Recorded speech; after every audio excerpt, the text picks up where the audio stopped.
एक और बड़ी खबर इस वक्त की हापुड़ से आपको बता दें, साबिक वजीर आजम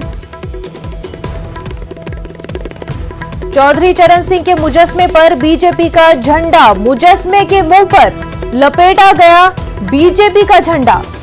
राष्ट्रीय लोकदल और समाजवादी पार्टी के अराकीन में गम, गुस्सा और नाराजगी पाई जा रही है।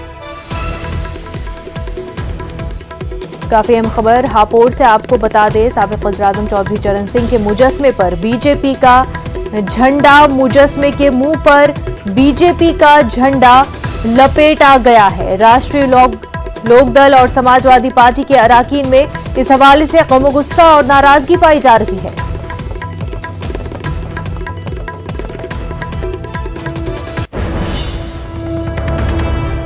तो आपको बता दें, हापुड़ में चौधरी चरण सिंह के मुजस्मे पर बीजेपी का झंडा, मुजस्मे के मुंह पर बीजेपी का झंडा लपेटा गया है। इस हवाले से राष्ट्रीय लोकदल और समाजवादी पार्टी के अरकान में काफी गम, गुस्सा और नाराजगी पाई जा रही है।